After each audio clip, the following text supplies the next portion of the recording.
8 minute हो रहे हैं। पंच परमेष्ठी भगवान के चरणों में प्रणाम करते हुए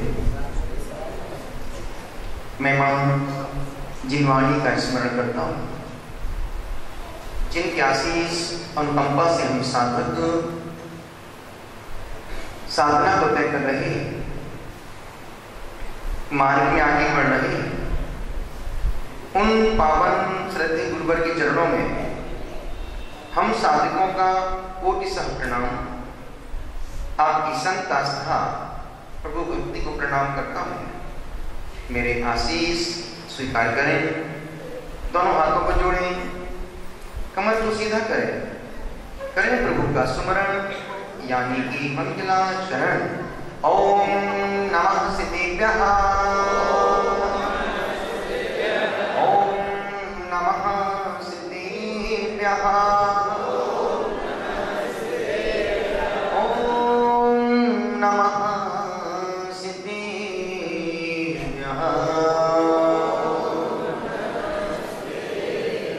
मंगलम भगवान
भगवान गुरुवर आचार्य श्री पुष्पदंत सागर जी महाराज के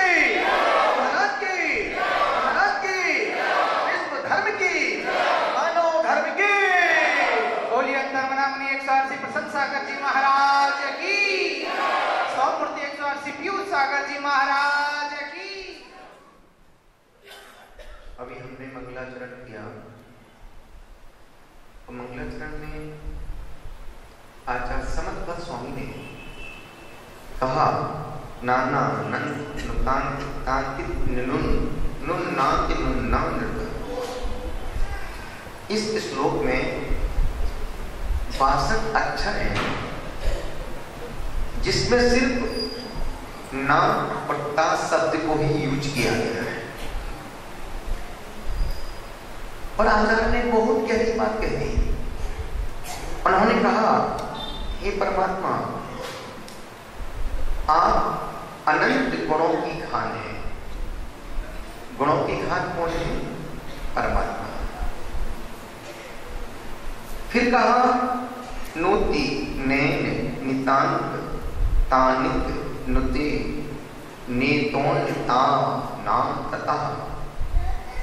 फिर कहा, परमात्मा तुम राग द्वेष मोह विकार से रहित हो। तीसरी लाइन में कहा, नुन्ना तीति तनुन नतिम नित्नुतान नीतिम नीनुता तनुन। तीसरे चरण में कहा कि हे परमात्मा, आप ही संसार में हैं जो अनंत सुख को देने वाले हैं। और अंतिम लाइन में कहा, तांता नीति ततान नुता नन नतान नो नूत ने तो ननो। हे परमात्मा, अंतिम लाइन बहुत महत्वपूर्ण की है। अंतिम में कहा कि हे परमात्मा, आप हमें जन्म और मरण के बंधन से मुक्त करो।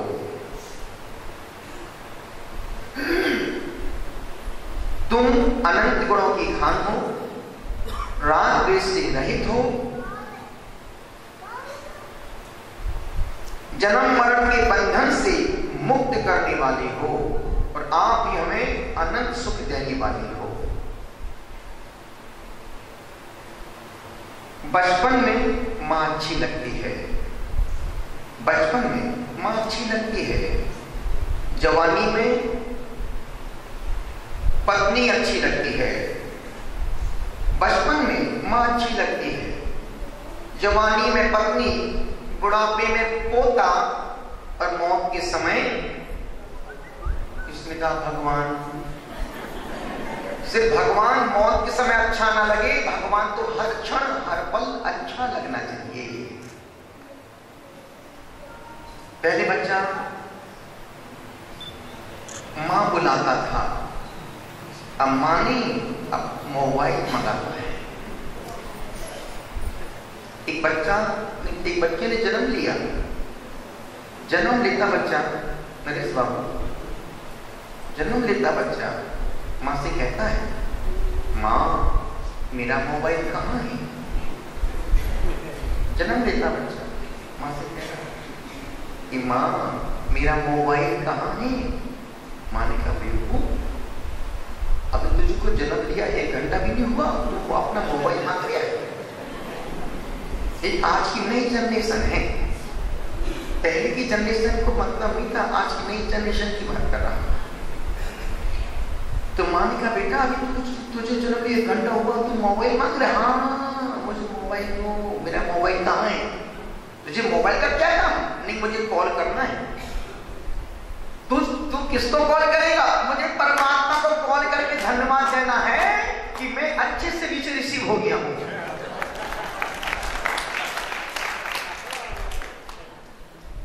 बात समझने की है, कॉल की नहीं है, ऋषि की है। हमसे नादानी में गलत काम हो जाते हैं, एबॉर्शन हो जाते हैं। कई बार बच्चे पेट में आते हैं और उनको वापस कर दिया जाता है।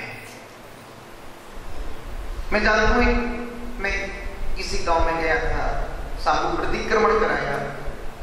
प्रतिक्रमण पैराग्राफ था कि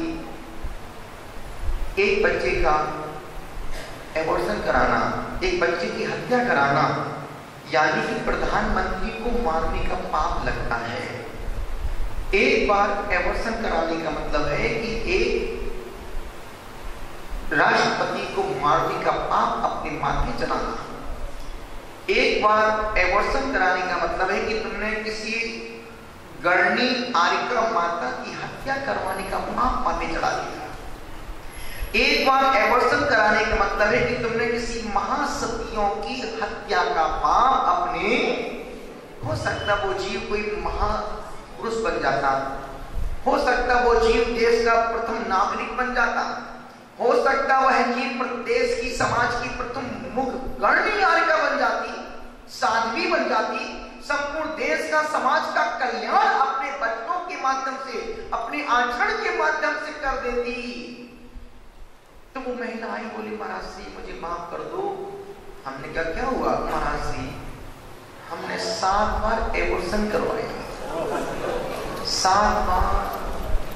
पानी छान के पीने वाले लोग बड़े बड़े पाप से डरते नहीं हैं, चीटी मारने से डरते हैं, पानी छान के पिएंगे, लेकिन बड़े कुकृत्यों को करने के लिए एकदम फ्री हो जाते हैं। इतना सा निवेदन कर रहा हूं, बचपन में मां अच्छी लगती है, जवानी में पत्नी, बुढ़ापे में पोता, और मौत के समय परमात्मा।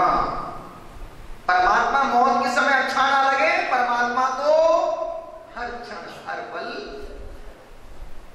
2 बातें जिंदगी में मेरी याद रखना और 2 बातें भूल जाना।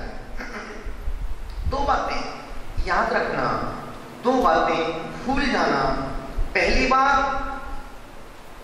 परमात्मा तुमको देख रहा है, परमात्मा हर क्षण हर पल देख रहा है। तुम कहीं भी जाओ, कुछ भी करो, तुम परमात्मा की नजरों से बच नहीं सकते हो। एक सज्जन ने पूछा था कि जहाजपुर में कि महाराज श्री परमात्मा नजर नहीं आता है। सुरेश, परमात्मा नजर नहीं आता है। हमने कहा जब कोई नजर नहीं आता है तो भगवान ही भगवान नजर आता है। जब संसार में कोई अपना नजर नहीं आता है तो परमात्मा ही परमात्मा, फिर दूसरा कोई दिखता भी नहीं। हे भगवान तुम ही नैया पार करो, तुम ही खवैया हो, डूबती इस नैया का तू ही तारनहारा है, तेरा ही सहारा भगवान, तेरा ही सहारा है। इतना निवेदन कर रहा हूं, परमात्मा की नजरों से कोई बच नहीं सकता है। और ध्यान रखना, संसार की नजरों से बचना, संसार की नजरों से दूर रहना, संसार की नजरों से बचना, पर परमात्मा की नजरों से, गुरु की नजरों से और माँ बाप की नजरों से कभी दूर मत होना। माँ बाप की नजरों से, परमात्मा की नजरों से, गुरु की नजरों से, जो परमात्मा की नजरों से, जो परमात्मा की नजरों में, गुरु की नजरों में और माँ बाप की नजरों में रहता है, संसार की कोई शक्ति उस नजरों से गिरा नहीं सकती है। नजरों से तो वो गिरते हैं जो इन 3 की नजरों से दूर चले जाते हैं। परमात्मा हर क्षण देख रहा है। 2 बातें याद रखना, परमात्मा देख रहा है और मौत साथ चल रही है। जन्म लेते ही मौत तुम्हारे साथ चलना शुरू कर देती है। तुम कहीं भी जाओ, मौत तुम्हारा एक क्षण भी साथ नहीं छोड़ रही है।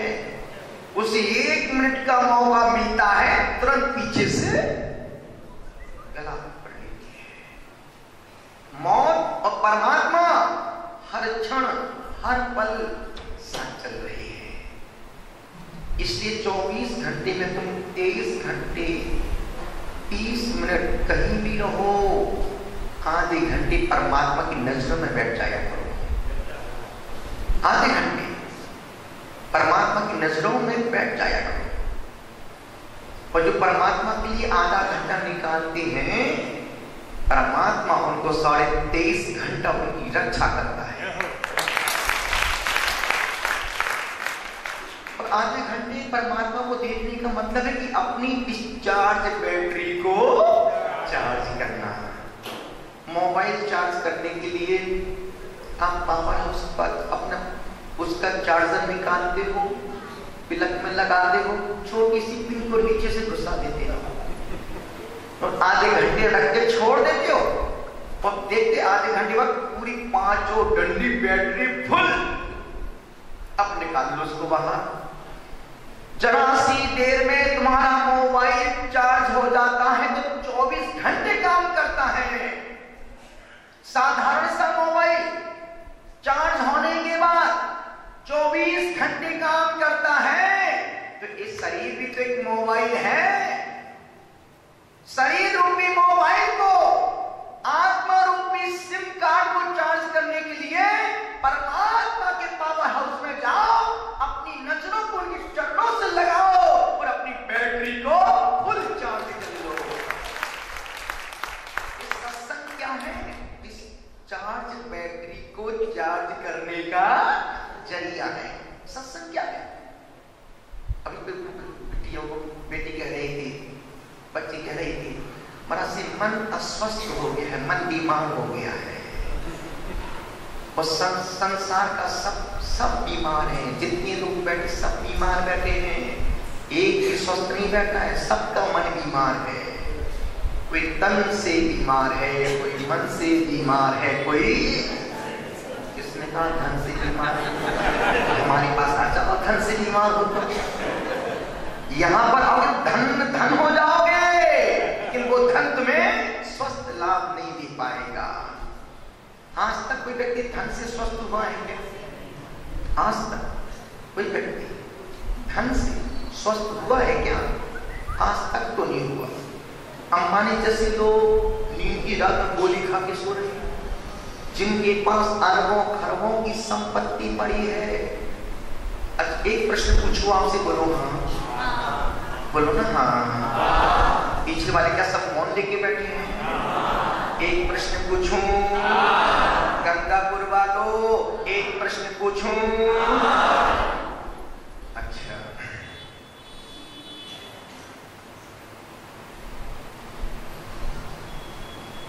तुम्हारे पास कम था तब सुखी थे कि ज्यादा आने से तुम दुखी हो गए?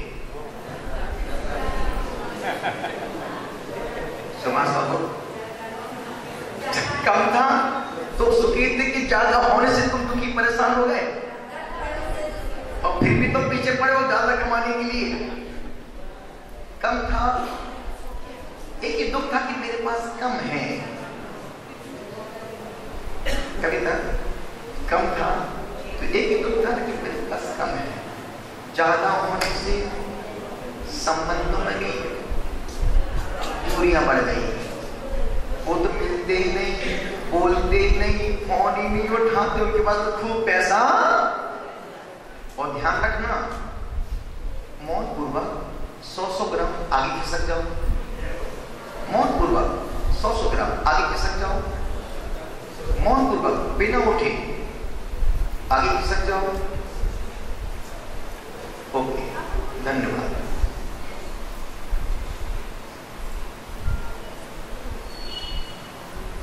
निवेदन, इतना सा निवेदन कर रहा हूं, इतनी सी गुजारिश आपसे कर रहा हूं,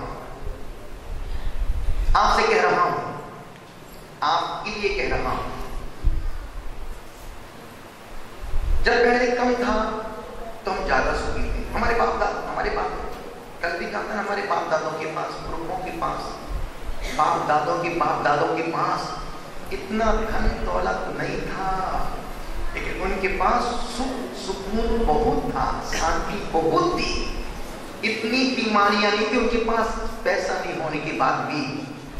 आज जितना पैसा बढ़ रहा है उतनी बीमारियां ज्यादा बढ़ रही हैं, उतने संबंध रिश्ते खराब हो रहे हैं। और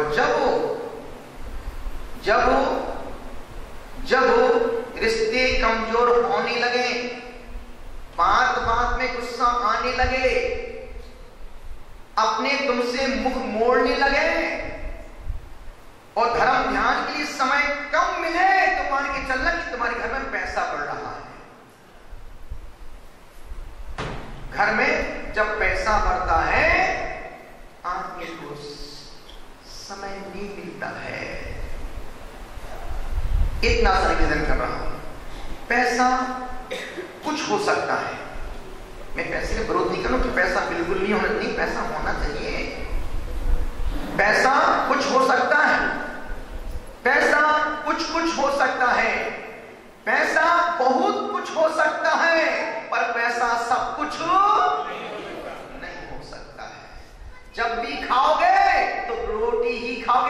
की बिस्किट खाने वाले नहीं हो, रोटी ही खाओगे। सोने की बिस्किट खाने से पेट भरने वाला। जब भी प्यास लगेगी तो प्यास किससे बुझेगी? पानी से नहीं, पानी से ही प्यास बुझेगी। ये शाश्वत नियम है जिंदगी के। जब भी पेट भरेगा, रोटी से पेट भरेगा, फल फूल से पेट नहीं भरेगा,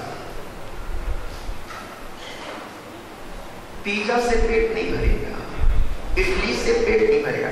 कुछ समझ 6 घंटे के लिए, लेकिन जो भजन, रोटी दाल रोटी सब्जी खाओ, प्रभु के गुण गाओ।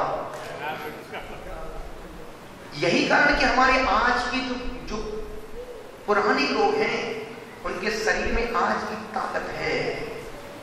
आज 10 बार 20 बार ऊपर चढ़ नीचे जाके वापिस आ सकते हैं। आप जवान लड़के से कहो फुसफुसे से काम किया, किसी जवान लड़के से कहो बेटा जाओ 3 मिनट ऊपर, अम्मा सॉरी मैं तो नहीं जाऊंगा। क्यों? क्योंकि भोजन फुसफुसा है। जब भोजन फुसफुसा होगा तो शरीर भी फुसफुसा है। पतला देख के लड़ना मत।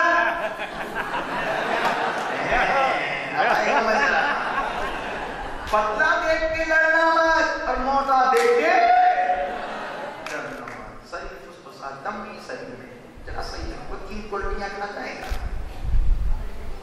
अब सोचिए इतना दुबला पतला शरीर, एक बार आहार करना है 30 किलोमीटर हंस के चल देता है। एक बार भोजन करने हम लोगों ने परसों आहार किया था, कल नहीं खाया, परसों आहार किया था, परसों फिर शाम को चले, कल सुबह फिर चले, फिर आके केस लुंच किया, 1 घंटे प्रवचन किया, शाम को फिर गुरु भक्ति करवाई, अभी फिर बोल रहे हैं वो फिर भी जिंदा बैठे।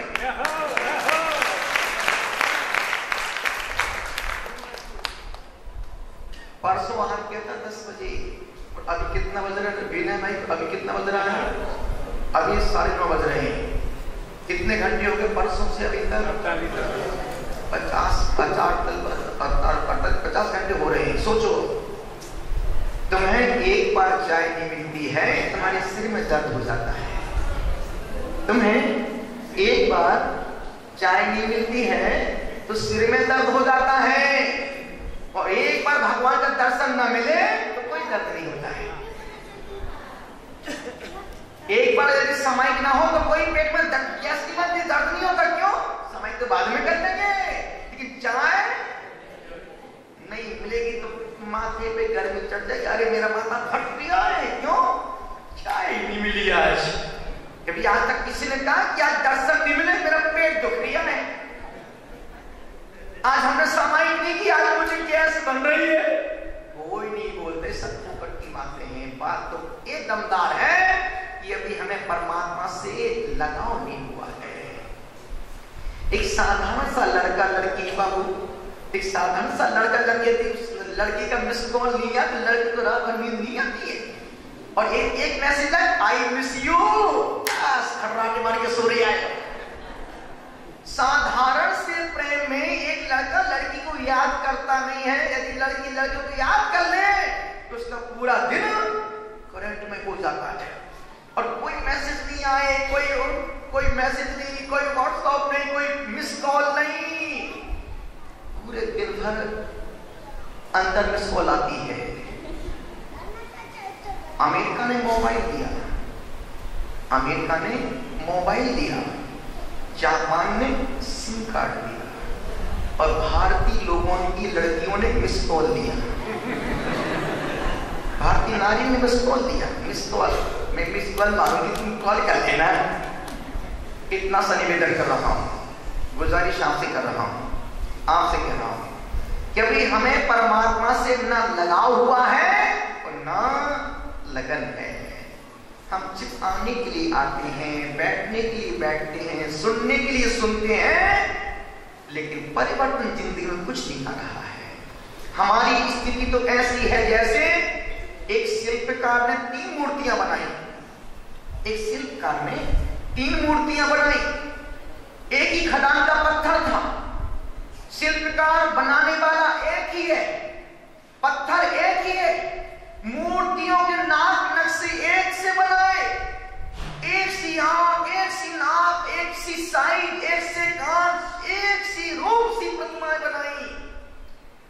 और एक व्यक्ति लेने के लिए पहुंचा तो शिल्पकार ने कहा भाई इस प्रतिमा का दाम क्या लोगे? उसने कहा प्रतिमा 5000 की है, दूसरी प्रतिमा 25,000 की है और तीसरी प्रतिमा 1 लाख की है। तो वो व्यक्ति कहता है भाई तुम मुझे मूर्ख समझ रहे हो, मैं गांव से नहीं आया हूं, मैं गंगापुर से नहीं आया हूं, मैं जयपुर से आया हूं। और ध्यान रखना शहर वाले लोग मूर्ख बनते हैं, गांव का आदमी जल्दी नहीं बनता है। पढ़े लिखे लोग डिप्रेशन में जाते हैं, गांव का अनपढ़ आदमी कभी डिप्रेशन में नहीं जाता है। पढ़े लिखे लोग पागल होते, मेंटली डिस्टर्ब होते हैं। गांव के लोगों को हमने कभी पागल होते नहीं देखा है, क्योंकि वो गांव के हैं, उनके पास एजुकेशन कम है लेकिन दिमाग ज्यादा है। उसने कहा एक प्रतिमा 5000 की, दूसरी प्रतिमा 25,000 की, तीसरी प्रतिमा 1 लाख की। उसने कहा भाई मैं गांव गंगापुर से आया हूं, सही से बताओ दाम क्या लोगे? उस शिल्पकार कहता है बाबू ये प्रतिमा, तीनों प्रतिमा की अपनी अपनी विशेषता है। बोल तो क्या विशेषता है? एक पहली प्रतिमा की विशेषता इसके कान में छेद है, इस यहां से धागा डालो तो यहां से निकल जाता है। बोले अच्छा, बोले इसकी कीमत 5000, इसकी धागा यहां से डालो तो धागा यहां से निकल जाएगा बाहर, 5000 की है। दूसरी प्रतिमा की क्या जो 25,000 की, इसके धागा कान में डालो तो मुंह से धागा बाहर निकल जाता है। और तीसरी प्रतिमा की इसकी 1 लाख वाली की क्या विशेषता है? इस प्रतिमा के धागा कान में डालो तो सीधा धागा अंदर पहुंच जाता है। अब वो 3 प्रतिमा यहीं पर विराजमान है और हम शिल्पकार हैं, एक ही खदान है, हम एक ही परमात्मा की, सब परमात्मा की संतान है, एक ही खदान के हैं, सब एक ही खदान। तुम भी 9 महीना मां के पेट में रहे और हम भी मां के पेट में 9 महीने रहे। तुमने भी उसी खेत की अनाज की रोटी खाई है तो हमने भी उसी खेत की अनाज की रोटी हमने भी खाई है। फिर हमारे लिए स्वर्ग से ऊपर से रोटी बनकर के नहीं आई थी। तुमने भी मां का दूध पिया है और हमने भी अपनी मां का दूध पिया है, लेकिन तुमने मां का दूध पी करके तुमने मां के दूध को सजाया है और हमने मां के दूध को पी करके सम्मान किया।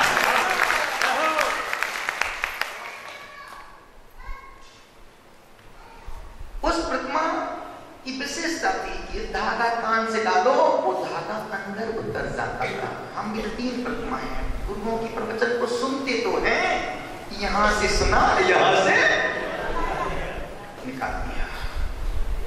वो 5,000 की प्रतिमा है। दूसरे वो लोग हैं जो कान से सुनते हैं और बाहर सुनने के बाद, बाहर जाने के बाद अरे वो महाराज तो ऐसा बोल रहे थे, ऐसा बोल रहे थे, ऐसा गीत गा रहे थे, फिल्मी गीत गा रहे थे, सुना और मुख से बाहर निकाल दिया। कैसे महाराज तो फिल्मी गीत गाते? अरे मूर्ख, उस गीत में फिल्मी कुछ भी नहीं है। जब मन फिल्मी होता है तो गीत फिल्मी हो जाता है। उस लाइन का अर्थ देखो, और जितना पुराने गीतों की लाइन में अर्थ है, सार है, समय सार का सार एक लाइन में मिल जाता है गीतों की। अब आपने वो गीत सुना होगा, मेरा जीवन, ये देखो लगा देता है यहाँ पर, सब यहीं बैठे, रवि मुकेश सब यहीं बैठे, गाने सिंगर, गाने वाले कलाकार। अब सोचो, मेरा जीवन कोरा कागज कोरा ही रह गया, जो लिखा था आंसुओं के संग बह गया, मेरा जीवन। तो कुछ लिख लेते ना बाबू, टाइको कोरा रह गया, कुछ लिख लो। अच्छा लिखोगे, अच्छा पढ़ोगे, अच्छा सुनोगे, खराब लिखोगे, खराब सुनोगे। लिखने को हम स्वतंत्र हैं, कुछ भी गीत लिखोगे, गीत सुनोगे, गालियां लिखोगे, गालियां सुनोगे। दूसरी मूर्ति, कान से यहां से धागा डाला मुख से निकल दे, तो दूसरे श्रोता वो है जो सुन सुनते तो हैं, बाहर निकलते ही मुंह से उल्टी कर देते हैं, वॉमिटिंग कर देते हैं, निकाल देते हैं। और तीसरी वो है जो सुनते हैं, समझते हैं और अपने आचरण में उतारते हैं। अब कौन सी मूर्ति है यहाँ, घर जाके निर्णय करना कि हम 5000 वाली हैं, 25,000 वाली है या फिर 1 लाख वाली। मेरा कोई डिसीजन नहीं, आप खुद अपना जजमेंट, आप खुद अपने जज बनना और खुद अपना जजमेंट देना कि हम कौन सी मूर्ति हैं। यदि एक पहली प्रतिमा हो तो कोई काम के लिए टाइम पास कर रहे हो, और दूसरी प्रतिमा हो तो तुम अपने आप को ठग रहे हो। अब तुम दूसरों को मत सुधारो, अब तुम खुद सुधर जाओ। अब वो वक्त खत्म हो गया कि पहले बच्चा बाप की आंखों से डरता था। बच्चा माँ बाप की आंखों से डरता था। मैं खुद अपनी बोल रहा हूँ। जिस दिन स्कूल का घंटा हम गोल करते थे और पिता को पता चल जाता था, वो जब घर में बैंक से पिताजी आते, क्यों पप्पू आज तो स्कूल में तुमने घंटा गोल किया, यूं आ किया तो अपना पैंट गीला, पीछे पीला, आगे गीला, पीछे पीला। इतना डर था। लेकिन आज के बच्चों को, आज के बच्चे माँ बाप को आंख दिखा दे, बाबा नहीं मोबाइल दिलाया तो ठीक देख लूंगा। बच्चा अब आपका बाप हो रहा है। ये बच्चा, ये चेहरे बहुत भोले हैं। देखिए छोटा बच्चा ही यार, जो क्या हुआ, वो नहीं, बहुत अच्छा बच्चा है। एक छोटा बच्चा, ये चेहरे बहुत भोले हैं, सच मानो बारूद के गोले हैं। ये चेहरे बहुत भोले हैं। ये बच्चे नहीं है। कहते ना, छोटा बच्चा जान की मुझको मत डरवाना रे, तत्ता तुन्ना। छोटा बच्चा जान की मुझको, बच्चा छोटा है, पापा मैं बड़ा होऊंगा तब देख लूंगा आपको। अभी आप हमारे बाप हैं इसलिए, अन्यथा जिस में बड़ा हो गया चुटकी में बताऊंगा। और वही हाल हो रहा है जो चुटकी में बच्चा बोल रहा था। तो बातें याद रखना, मौत और परमात्मा हर क्षण तुम्हारे साथ चल रही है। जीवन में 2 प्रयास रोज करना है। जीवन में 2 प्रयास रोज करना। पहली कोशिश करना कि जितने लोग हैं इस गांव में हैं, सब तुम्हारे अपने मित्र बन जाए। पहली कोशिश करना। जितने लोग इस गांव में, नगर में हैं, सब तुम्हारे अपने दोस्त मित्र यार बन जाएं। और जब तुम इस कोशिश में असफल हो जाओ, अनसक्सेस हो जाओ, फिर एक प्रयास करना कि कोई तुम्हारा दुश्मन ना बन जाए। दुश्मन नहीं बनने का मतलब है सत्वेषु मैत्रीं गुणेषु प्रमोदं क्लिष्टेषु जीवेषु कृपा परत्वं मध्यस्थ भावं विपरीत वृत्त्यौ सदा ममात्मा विदिधातु देवः। हे परमात्मा, मेरा किसी से बैर भाव नहीं है। मेरे मन में सबके प्रति मैत्री का भाव है। और जब तक सबके एक इंद्रिय से संगी पंचेंद्रिय जीवों तक के मन के प्रति मैत्री का भाव नहीं आएगा, तब तक तुम्हारे अंदर धर्म भी घटने वाला नहीं है। धर्म कब घटेगा? जब सबके प्रति मैत्री का भाव, सद्भाव। कोई बात नहीं, हमारे अपने ही हैं। यदि कुछ बोल दिया है तो कोई अपने को, कई बार होता है अपने दांतों से जीभ कट जाती है, तो क्या हम दांत को तोड़ के बाहर फेंक देते हैं क्या? नहीं, तोड़ के फेंक दो। इस गम्मत जीभ को काट लिया नहीं। दांत हमारे कभी कभी धोखे से ऐसा हो जाता है, यदि कभी दांत से जीभ कट जाए तो दांत को तोड़ के नहीं फेंकते हैं, बल्कि उसको बचने की कोशिश प्रयास करते हैं। ये पंक्तियां मुझे बहुत अच्छी लगती हैं।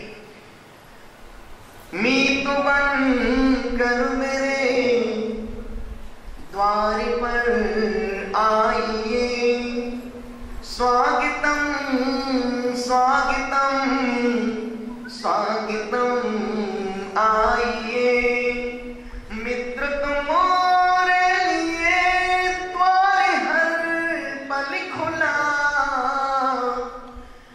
मित्र तुम्हारे लिए द्वार हर पल खुला, हाथ में हाथ दे स्वाद ले जाई, तुमन करो मिले द्वार पर। यदि कोई अतिथि तुम्हारे गांव में आ जाए तो पहली कोशिश प्रयास करो उसको अपने घर ले जाओ, खाना खिलाओ। और खाना नहीं खिला सकते हो तो उसको तुम नाश्ता खिलाओ। ये भारतीय संस्कृति है, अतिथि देवो भव।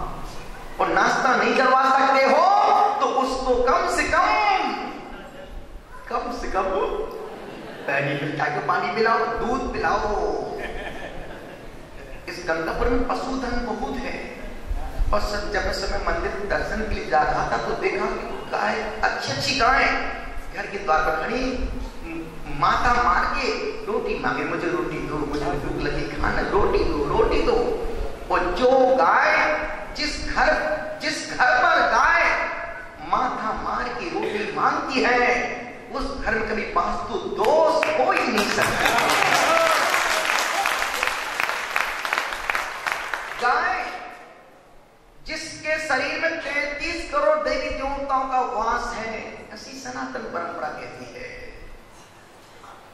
वो गाय माता यूं करके दो, लाओ, कल का जो बच्चा मुझे दे दो, आज कल का बासा तुम मत खाओ। बासा खाने के लिए मैं तुम्हारे द्वार पर खड़ी हूं, मैं बासा खाऊंगी और ताजा दूध दूंगी। बासा खाएगी, ताजा दूध देगी।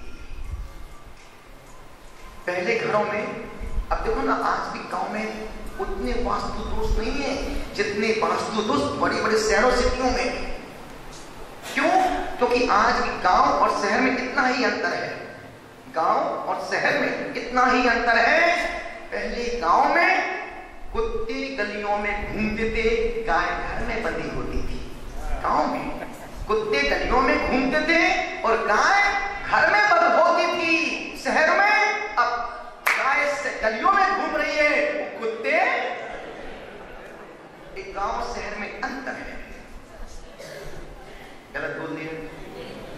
और जब तक घर में गाय थी तब तक घर ज्वाइंट फैमिली, 50-50 लोग एक साथ उस घर में रहते थे।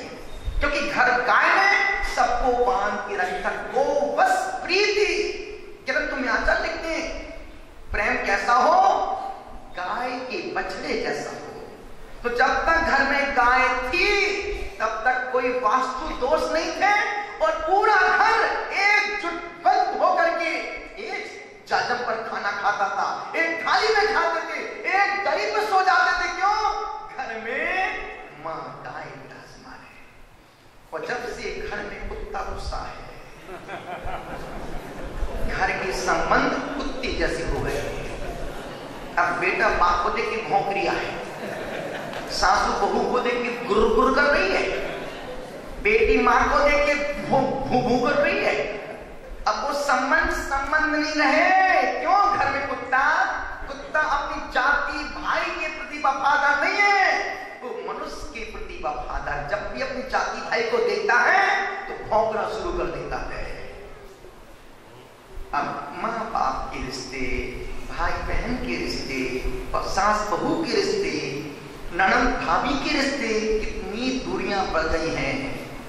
जैसे कुत्तों के संबंध हैं, वो देख के गुर, यदि कोई बहू कुछ भी कर रही होगी, सासू देखो कैसी खारी लपड़ खा रही है। निवेदन कर रहा हूं, घर में एक गाय रखो और 1000 वास्तु दोषों को नाश करो। एक गाय घर में रखो।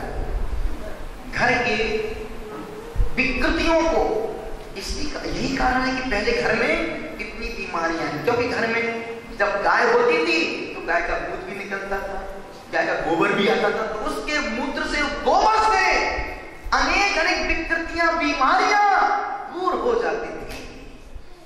अब तो बस जो मिल जाए भैया, नमो गाय को खुश रखना और घर की बीवी को खुश रखना,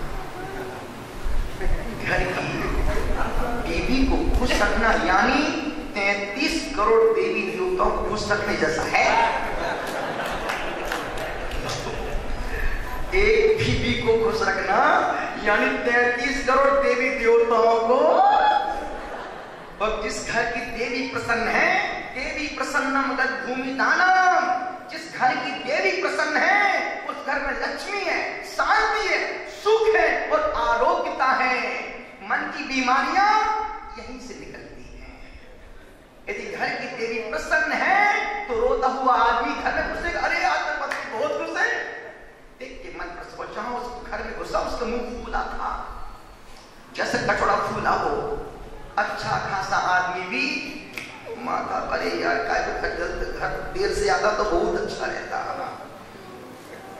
देवी प्रसन्न कर, इसलिए मैं महापुरुषों से निवेदन कर रहा हूं। कल कहा था ना कि गंगापुर में पुरुष नहीं है, सुभाष बाबू, गंगापुर में पुरुष नहीं है, यहाँ सब महापुरुष हैं। और महापुरुष वही बनता है जिसकी पत्नी तेज तर्रार होती है। विवेकानंद को देख लो, महात्मा गांधी को देखो, तुलसी कबीर को देखो, जिनकी पत्नी तेज तर्रार थी वो सब महापुरुष बन गए। यदि तुम्हारी पत्नी बात बात गुस्सा कर रही है तो तुम भी महापुरुष बनने वाले हो।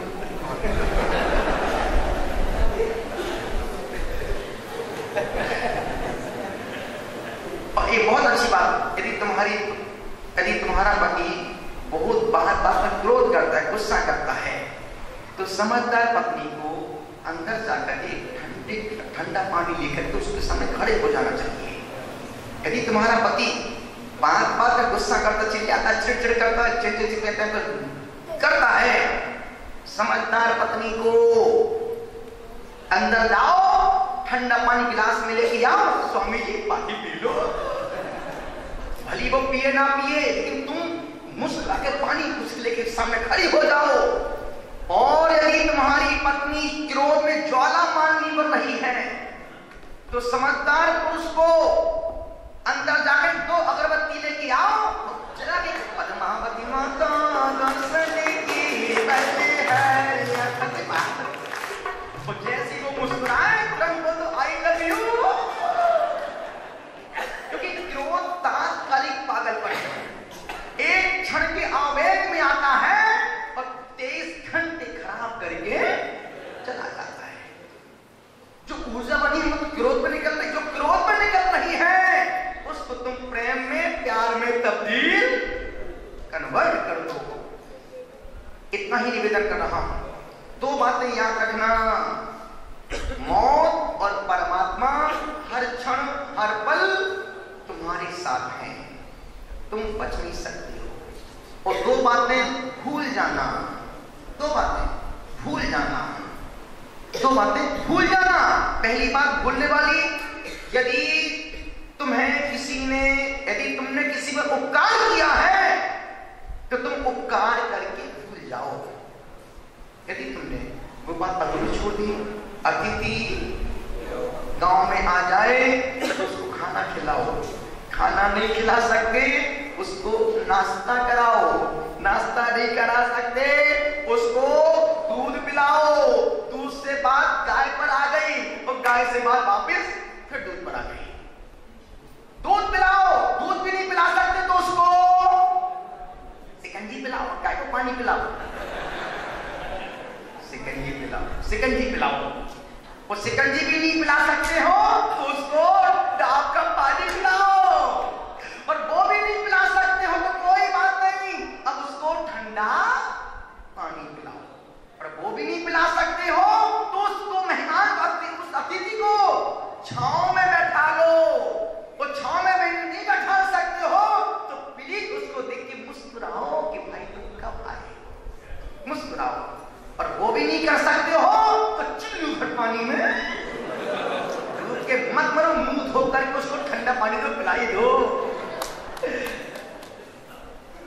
जिसने तुम पर उपकार, तुमने जिस पर उपकार किया है, तुम उपकार करके भूल जाओ। तुम भूल जाओ। डॉक्टर कितनी ऑपरेशन करता है, कोई याद नहीं रखता कभी तुम नहीं। हाँ, पेशेंट याद, डॉक्टर साहब ने मुझे जीवन दान दिया था, उनने मुझे मरने से बचाया था। तुम उपकार करके भूल जाओ। और यदि तुम्हारा किसी ने अपकार किया है, तुम्हें गालियां दी है, तुम्हारा अपमान किया है, कोई बात नहीं, उसको तुम सुन के भूल जाओ, क्योंकि अब गांठ बांधने से कुछ होने वाला नहीं है। यदि तुम अपकार को याद रखोगे तो तुम्हारा मार्ग अविरुद्ध हो गया। अपकार को याद रखोगे तो क्या होगा, मार्ग तुम्हारा अविरुद्ध हो गया। नहीं तो क्या करो, सुनो और सोचो, जिसके पास जो है वही तो देगा। जिसके पास अपमान है वो अपमान देगा, जिसके पास सम्मान है वो सम्मान देगा, जिसके पास प्रेम है वो प्रेम देगा, जिसके पास गालियां वो गालियां देगा। मित्रता कितनी नाजुक है। इन पंक्तियों के साथ अपनी वाणी को समेट रहा हूं। मित्रता है मकान कांचिका दोषितो। हमने जब आपसे कहा था, अभी आपसे कहा था कि दो प्रयास करो। पहली कोशिश करो कि जितने लोग संसार में हैं वो सब तुम्हारे अपने मित्र बन जाएं। और जब इस कोशिश में तुम नाकाम हो जाओ, असफल हो जाओ, अनसक्सेस हो जाओ, फिर प्रयास करो कि कोई मेरा दुश्मन ना बन पाए। यदि एक भी दुश्मन है और यदि तुम्हारे मन में इस एक के प्रति गांठ मन में बांध के रखी है, तो मैं लिख के दे सकता हूं, तुम धर्मात्मा एक अंश में भी नहीं हो। तुम्हारा धर्म धन पूजा पाठ फिर ऐसा है जैसे गोबर के वर्ग लगा हो। ऊपर से धर्मात्मा दिख रिया है और भीतर से गंदगी गोबर सड़ दिया है ना। निवेदन करो पंक्तियों के साथ। मित्रता है मकान कांचिका दोषितो। मित्रता है मकान कांचिका दोषितो। बैर की ईंट से ना तो चटकाइए, मित्र बनो ना कला है मेरे दोस्तों। ये कला भी जरा सी तो अपनाइए, मीतुवन करो मेरे द्वार पर आइए। स्वागतम स्वागतम स्वागतम। दुश्मन बनाने के बाद मन में संक्लेश बहुत ज्यादा बढ़ जाता है। पर भले हम उससे मुंह नहीं बोलते हैं, लेकिन मन में कोई गांठ नहीं है। और गांठ कैसी भी हो, गले की गांठ हो तो दुखदाई है। धागे में गांठ लग जाए तो सुई में नहीं जाती है। गन्ने में गांठ हो उसमें रस नहीं होता है, और मन में गांठ हो तो धर्म नहीं होता है। मन की बात बोलना पड़ेगा। इतना अच्छा मैं गंगापुर आके इतना प्रसन्न हूँ कि वाकई में छोटा सा गांव है जहाँ की 35-40 हजार पॉपुलेशन है, लेकिन लोगों में सद्भाव मैत्री बहुत है। साधु संतों के प्रति, त्याग के प्रति, आचरण के प्रति बहुमान का भाव बहुत है। और यह बहुमान, यह सम्मान महापुरुषों के प्रति, साधु संतों के प्रति, कोई भी संत महापुरुष नगर में आए तो उनके प्रति बहुमान का भाव, किसी भी संप्रदाय के हो, किसी भी मजहब के हो, उनका सम्मान मन में बना के ही रखना।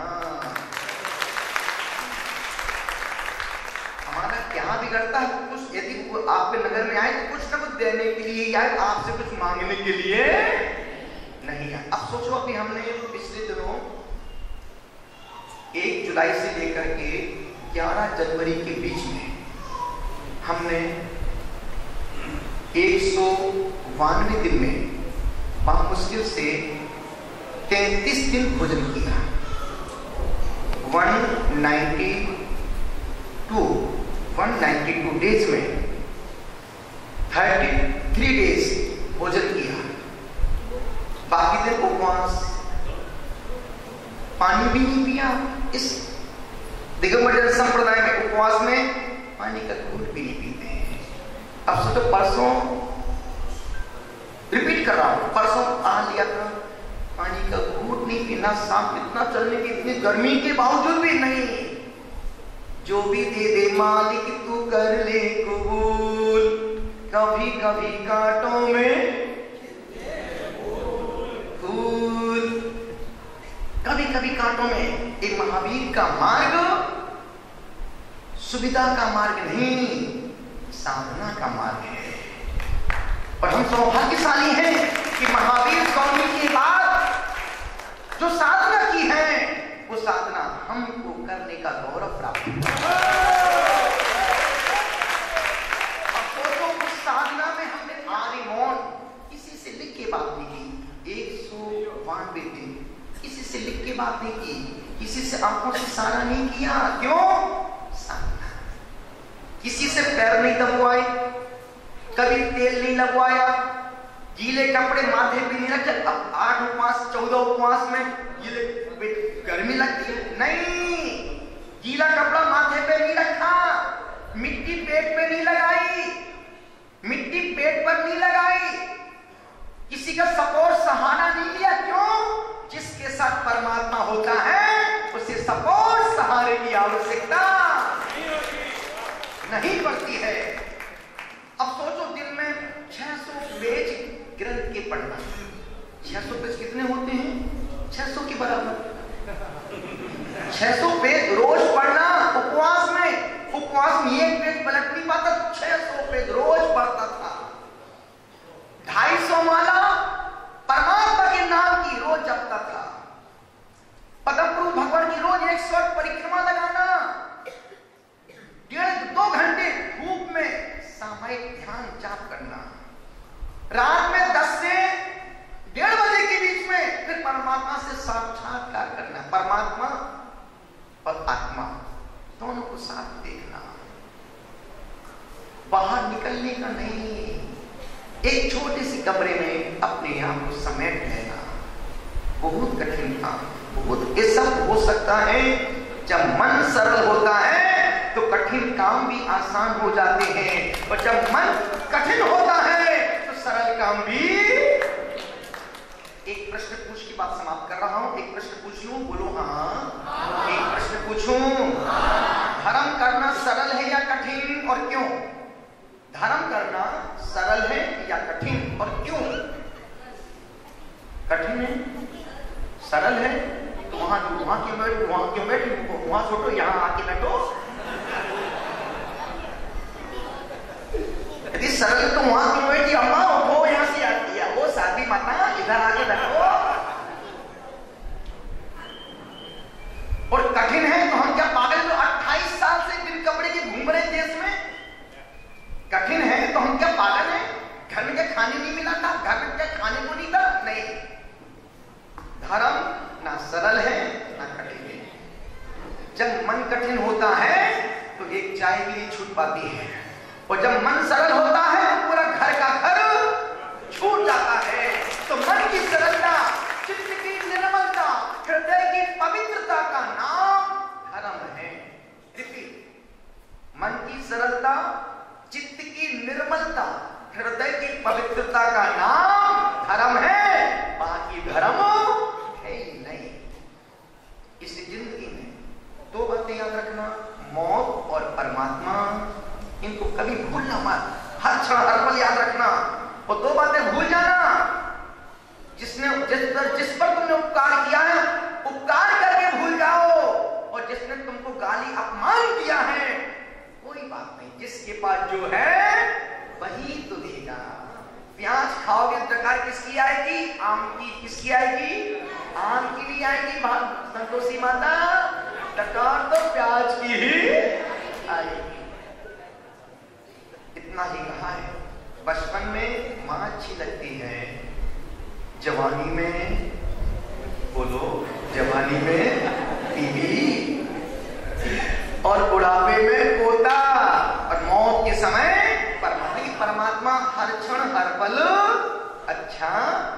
लगना चाहिए। इन पंक्तियों के साथ, पंखों में अगर जान है तो आसमान तुमसे दूर नहीं। पंखों में अगर जान है, पंखों पर विश्वास नहीं तो वो परिंदा ही क्या, न्यायिक का क्या, नैनिक का। पंखों पर विश्वास नहीं वो परिंदा ही क्या। पंखों पर बोलो वाह वाह। पंखों पर विश्वास नहीं वो परिंदा ही क्या। चरणों पर विश्वास नहीं वो चरिंदा ही क्या। चरणों पर विश्वास नहीं वो चरिंदा ही क्या। सांस लेने का नाम जिंदगी नहीं है मित्रों। सांस लेने का नाम जिंदगी नहीं है मित्रों। जिसे अपने पर विश्वास नहीं वो जिंदा ही क्या। इतना ही निवेदन किया है, इतना ही कह रहा हूं, और इतना ही कहा है। जीवन में सब कुछ बेकार है। जीवन में भोजन में सब कुछ हो, नमक ना हो तो भोजन बेकार है। मंदिर में सब कुछ हो, मूर्ति ना हो तो मंदिर बेकार है। अस्पताल में सब कुछ हो, डॉक्टर ना हो तो अस्पताल बेकार है। गाड़ी में सब कुछ हो, ब्रेक ना हो तो गाड़ी बेकार है। और जीवन में सब कुछ हो, पूजा पाठ धर्म ध्यान ना हो तो जीवन बेकार। तो अपना मोबाइल चार्ज करने के लिए आधे घंटे का समय परमात्मा को देखो और अपने बैटरी को चार्ज करो। 23 घंटे 30 मिनट संसार को दो, परिवार को दो, टीवी को दो, रंगीन टीवी को दो, बच्चों को दो, लेकिन आधे घंटे का समय अपने परमात्मा के लिए निकालो। आपने सुना, अनुग्रहित हूँ, आपके भीतर बैठे परमात्मा को प्रणाम करता हूँ। शाम को ठीक 5 बजे यहाँ से मौसम शरीर की नजाकत को ध्यान रखते हुए यहाँ से निकलेंगे आगे के लिए। क्योंकि मुझे आगे मेरा डेट से सब फिक्स है। चलना मरना तो हमको ही पड़ेगा। आप तो गांव के बाहर जाओ गुरुदेव, जाओ गुरुदेव, जाओ गुरुदेव, पसीना तो हमको ही बहाना पड़ेगा। और चतुर्दशी को उपवास रहता है, अष्टमी को उपवास रहता है। चलना इस भीषण गर्मी में चलना मतलब रेल से तेल निकालने जैसा मार्ग है, लेकिन उसको भी हम समता के साथ जीते हैं। हमारे बीच में एक ऐसी शख्सियत बैठी है, एक मयूर पंख की बनती पिच्छी है। वो बंदा हर साल 50 पिच्छी बनवा करके साधु संतों के पास पहुंचाता है। तुम जिंदगी में एक पिच्छी किसी साधु को अपने हाथ से दे देना। अभी मत देना, मुझे मत देना, मरने से एक दिन पहले किसी साधु को एक पिच्छी देने का मतलब है जीवन जीवों को अभय दान दे दिया। अभय दान। अब कभी तुम पर मौत का बादल नहीं मंडराएगा। अब जितनी बार साधु संत बैठेंगे, जो जितने जीव बचेंगे, जितनी निद्रा होगी, जितना पुण्य का आश्रय होगा, उसका छठा भाग उसकी झोली में जाएगा।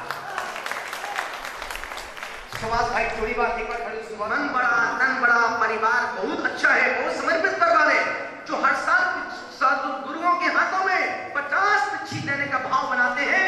जोरदार तालियों के साथ सोमानी मस्तक नमो सदा दे तुहरो, हेमा जी दिलवानी भारती तोय जपो दिन रे, जो तेरा शरणा रहे सो पावे सुख चैन। जितने भी अतिथि यहाँ पर जो बाहर से आए हुए हैं, सबका, जो कि हमारी भारतीय संस्कृति है, भारतीय संस्कृति कहती है महिमा जो हमारा होता है वो जान से प्यारा होता